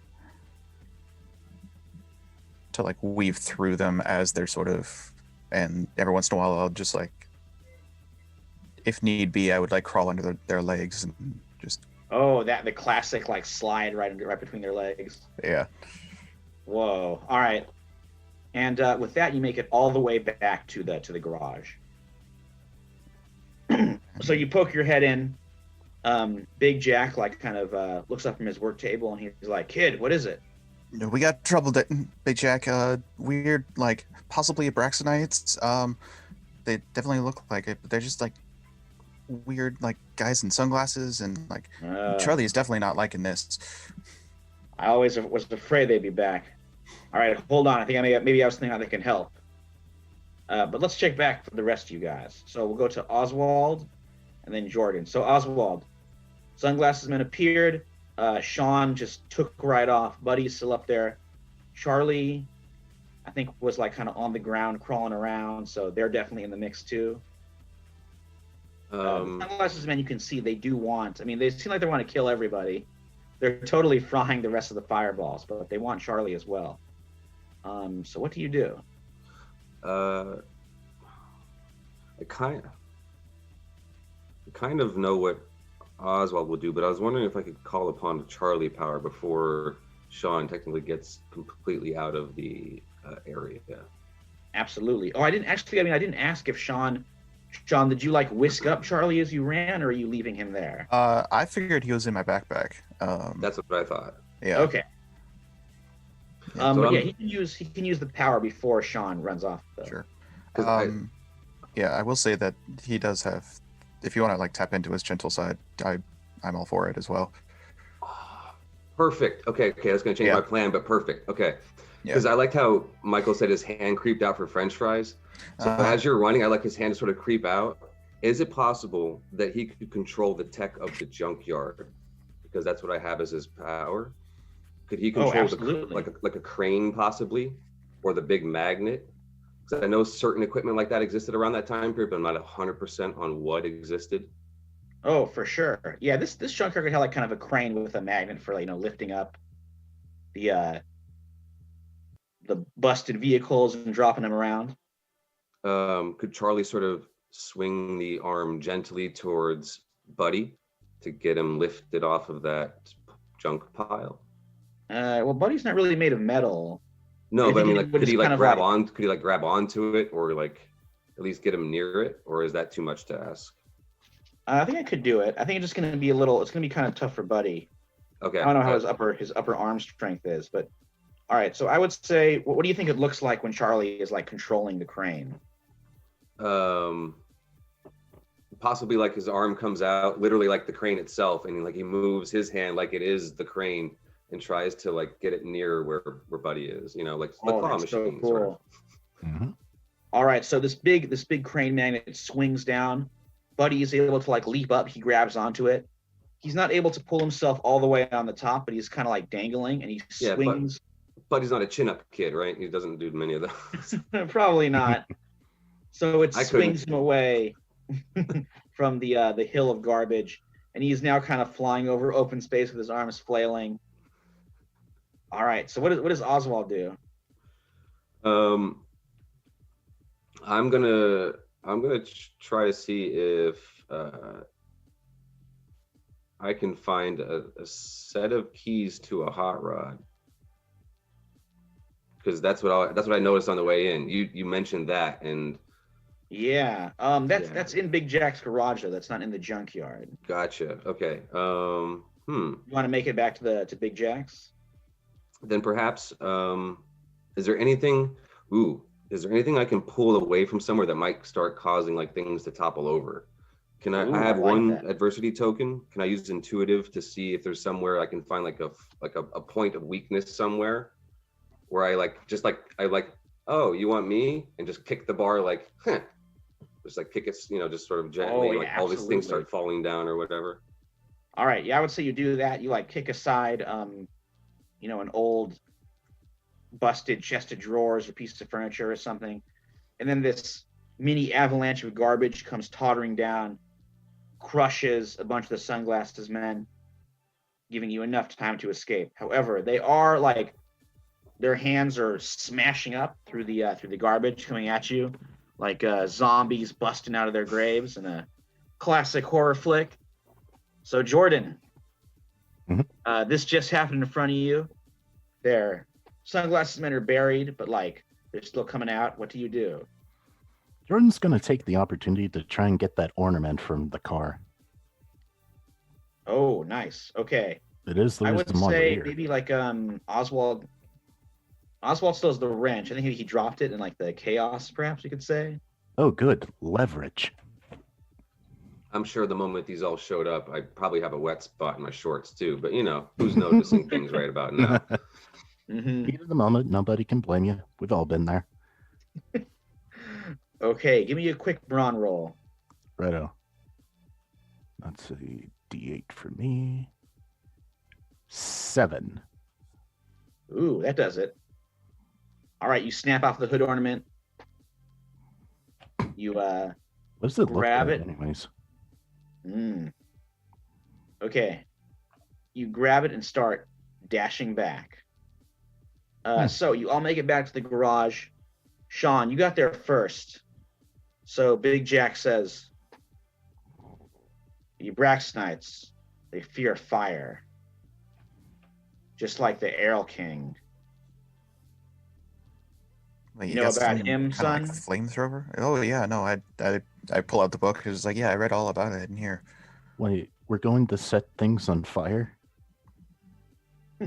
I think Jordan says this just as he and Oswald run in. Yeah. All Jordan heard was fire, and Jordan is scared shitless of fire. Oh. So, yeah. This would be one of his fears. Ooh, oh no. Well,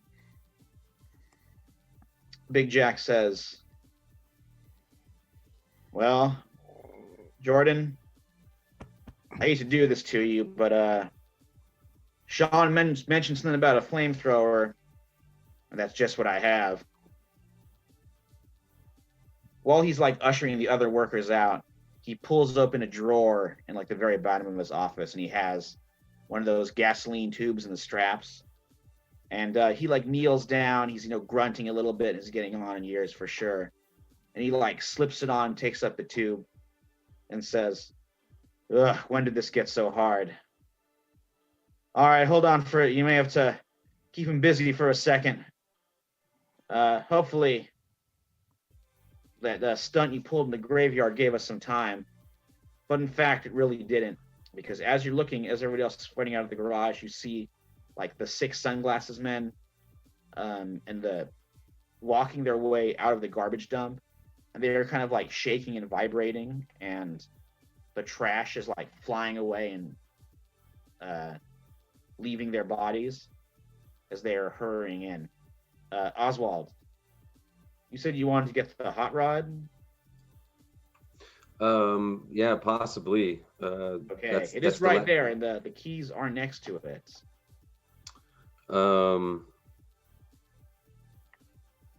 Did I? Yeah, I don't know if I heard anything about the fire or much, but my goal was still to possibly to drive, basically. I'm gonna do my best. All right, let's let a 11-year-old drive.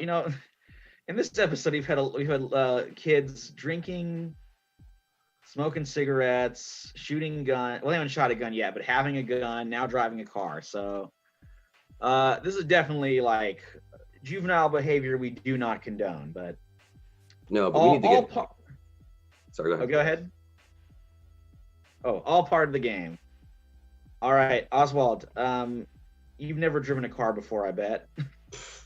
Can't be that hard.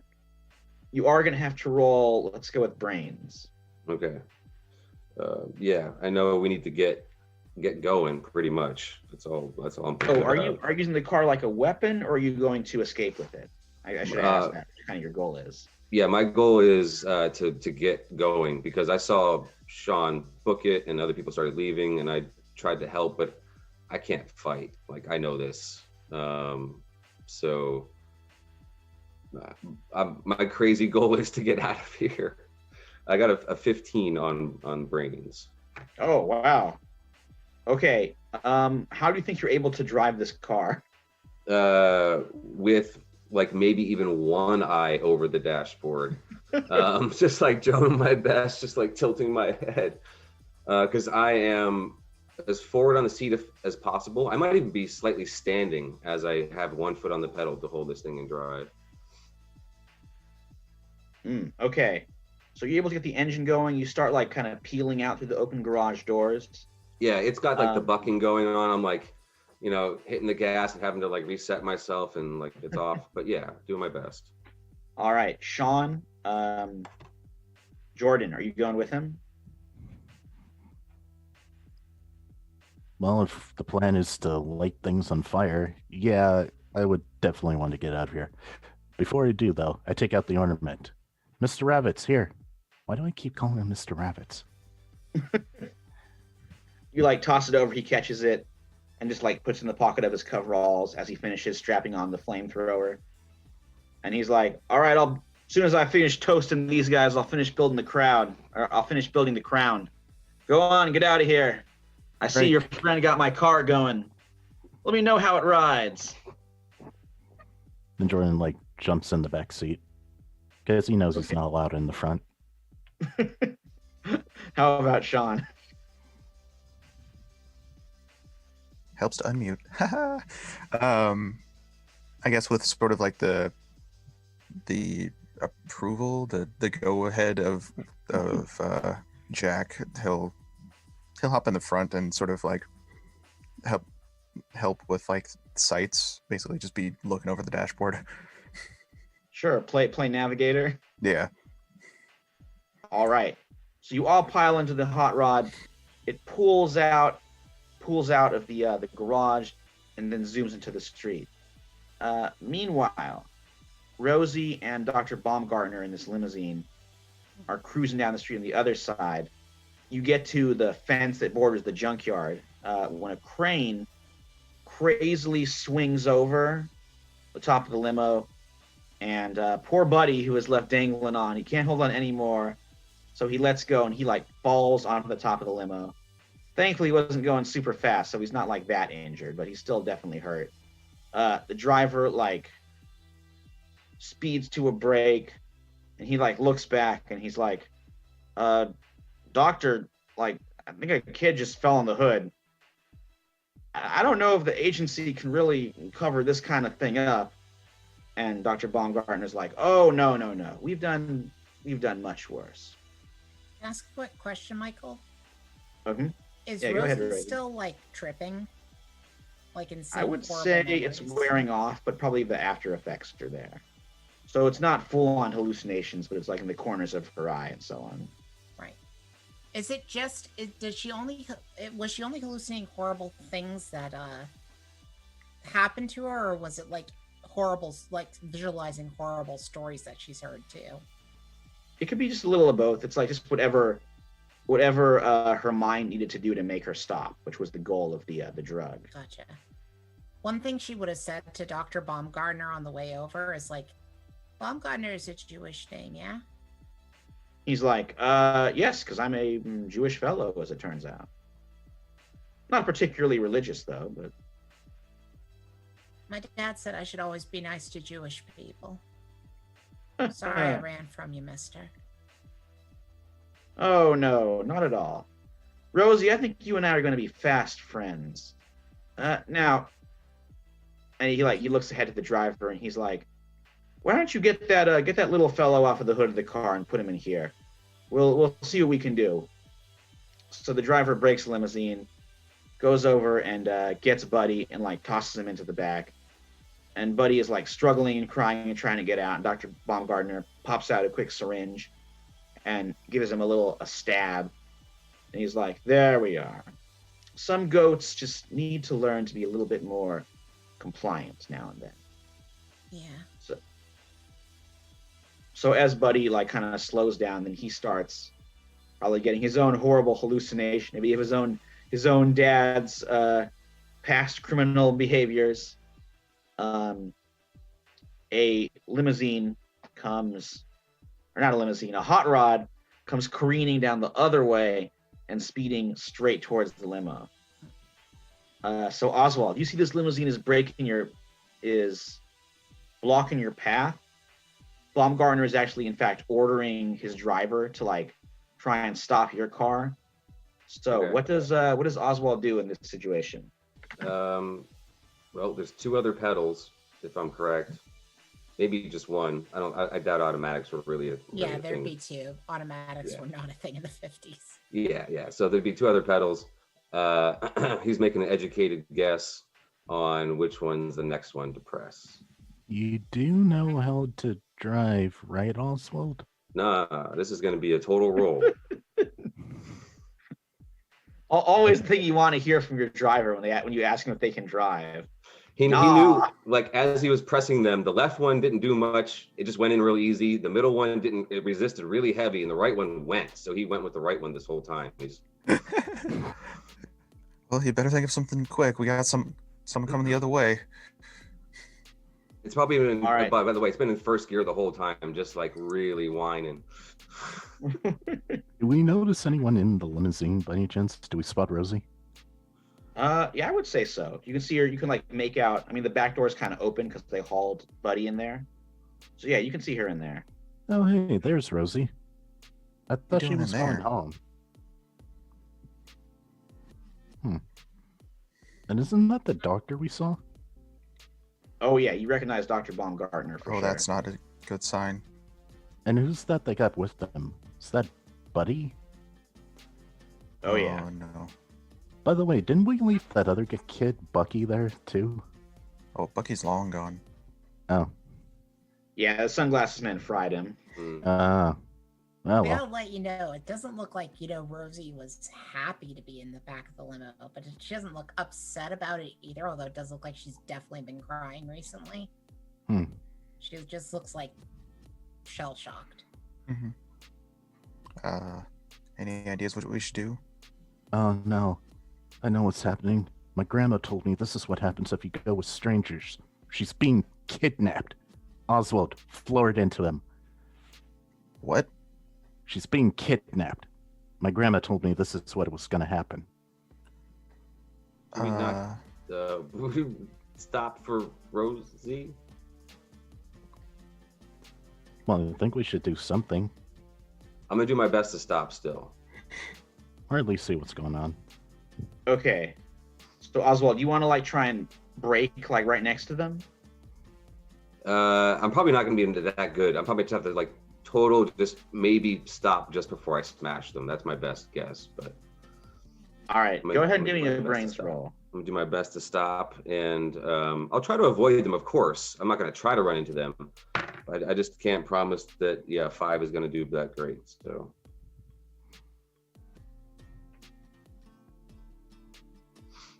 That's a 5. That's a 5. Okay. Mhm. Well, give yourself an adversity token. All right. I would say your hood kind of rams into the side of the driver's side door. So it smashes to a halt. They didn't have seatbelts back then. They didn't, so what do I need to roll, and what does everybody need to roll? Oh, boy. All right. Let's everybody roll grit to see how they do. We're It all was, I mean, you weren't going too die. fast, but we'll see. We'll see what happens. So go ahead and I everybody got a roll grit. 7. Woo! Okay. pretty I would say good if you get about above a 5, you're good. Oh, Just like minor bruises and stuff. I have 14. dang. My grit is a 12. All right, Yeah, so Sean is like unharmed somehow.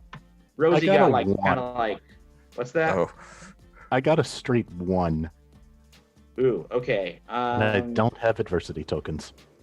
Okay, I got 1. I'll give it to you. That's a +2 because I'm loyal and intuitive. ooh, all right. So you see that brings Isaac's to a 3. Yeah, that's the best I could do. I got 1 adversity token. I just got it. All right, I was gonna have you like break an arm. I thought he was Instead, going I to go would flying say, out of the car. yeah. Well, oh yeah, maybe that would be a 1 when you just like die. So, thankfully, you got passive adversity tokens. So Oswald saves your life. Maybe he like grabs you as the car screeches to a halt. You do like bang against the chair in front of you, so you're gonna have some like not broken, but like severely sprained. Is that the right word? I don't know. But like your Hairline right fracture. arm is gonna be like out of commission for a little bit, just real sore, covered in bruises. Hmm. And then how did Oswald do? I exploded on the dice on that one. That was it turned out to be a 17 because my grit's a 10. All right. So you're able to so you also screech to a halt and avoid taking any damage. Maybe that's how I'm able to help out on Jordan a little bit. Yeah, so you saved Jordan there. Baumgartner stumbles out himself, and I would say he opens his coat. He takes out the dart gun. It does look like a real gun to where you guys are. So he's aiming it at all of you, and he's like, few more kids that ran away from the herd. Please, why don't you come into the car with me? Stranger danger. Michael, how you said Rosie's mostly recovered at this point? Yeah. Cool. She's grabbing Buddy and running out the other door. I don't know how badly Buddy did with this whole thing. Well, he got stuck with a syringe, but his legs will still move. I meant as far as the car wreck too. Oh, right. Yeah, he got banged around a bit, but not super bad. He can still walk. Right. She grabs him and she's like, "You're about to see your worst fear. Ignore it." And she's gonna grab him and try to run out the other way, and she throws a cherry bomb in behind her. Ooh, okay. I would say the cherry bomb goes off, and because of this, Oswald, let's say you make one more flight to take the car out of there if you want to escape.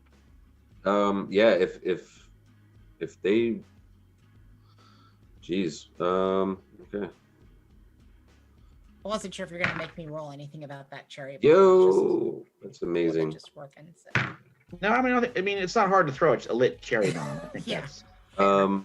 So yeah, mine. I have a D12 that exploded again. Whoa. So that became another 10. So that's 22 plus a 1 because I get +1 on flight. Oh wow! All right, so Oswald, what does this look like as you zoom the entire car away from this whole situation? Somehow I slipped it into second gear perfectly, and it actually, yeah, then took off after some trouble. Whoa! So with you guys cruising safely away in your hot rod, and then Rosie getting Buddy through the alley, we're gonna bring this episode to a close. You guys escaped capture by the CIA and the Sunglasses Men, and we'll check back next time, an episode entitled Majestic, as you guys begin to fight back. Kick back. Oh yeah. There was Bunch of kids driving away in a stolen car. Yeah. Well, I think Big Jack let you borrow it, so I think he's okay with it. there's some Sort good of. little comments in here. Yeah. Cherry Bomb, favorite character. Who's favorite character now? Cherry Bomb. Somebody. It's not me. It's just one in the chat. And some of the funniest thing I think I said I saw going through the chat is not many bikes for kids on bikes. I was like, Right? it's just, I love it. I love how this system is entertaining so much. And we did have a nice raid. Thanks for Marine of One for raiding us with a few of your viewers. That was amazing. So thanks for hanging out with us, guys. If you're new to the channel and want to check us out, give us a follow because we do this a lot. We do it every Tuesday on whatever media you're watching it on. We do take some Tuesdays off because you know what? He is as close to a god as they can come, but Michael still does need time to write some of this stuff. Right? That is true. But we'll be back here for the conclusion, the climax of this arc. The climax next Tuesday, the midnight climax of this arc next Tuesday. And that's after that is when I'll need the break to get ready for the next one. Yeah, so make sure and tune in with us because we do try and get as regular as possible, and I do send a link in there periodically for you to check out, like the Kids on Bikes, where you can get some of the rules and see how it's kind of played, so that you guys can kind of get a little bit more in tune with what we're doing, so that you could probably pick up your own copy and start running this yourself because it's a very, very fun system. They've got they got Kids on Brooms for like magic school adventures. Yeah, I which, saw that one. yeah, I'd love to try sometime. So And some other good spin-offs too. So yeah, it's a follow full those links, guys. Yeah. Yeah, Renegade Game Studios. It's basically just renegadegamestudios.com/kids-on-bikes. So if you want to check them out, but I put that link in there as much as possible on our Twitch channel. But yeah, if you go to Renegade Game Studios, you will find a link to this system, and there's a lot of blogs and Reddits out there telling you kind of how things work. So make sure and check those out because there was a couple questions in there. But yeah, definitely check those out. But we're going to take 6 days, and then we'll get to the conclusion of this third series. But until then, everybody out there, make sure and pull up a chair. Make time. Make time to tabletop. So Make time to we're- tabletop. make it. Yeah. Just And make just it. in general, thanks to everyone who's watching this. It's like I don't have the chat pulled up, so I don't know who's saying what or what. But hey, if you're watching this, thanks, and Oh, thank yeah, you. hope you enjoyed the show. Yeah. Those of us playing, it's really hard for us to have the chat up at the same time because Mhm. it Mhm. does tend It's- to make our stuff It's not crash. something, Yeah. and it's kind of a disclaimer out there. We really try and don't mess with the story. Let them play. So the chats in there, I try and see what's mildly relevant and spit it at you guys, and I miss a lot of that stuff. So if there's some stuff out there that gets missed, you can always, message us privately.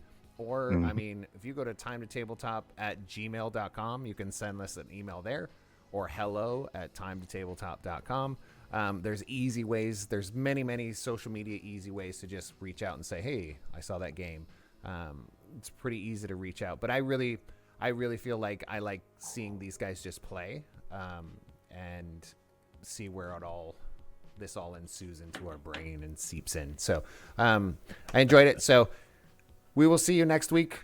Thanks, Michael. Thanks, team. Thanks to everybody. Thanks, Good viewers. night. Good night.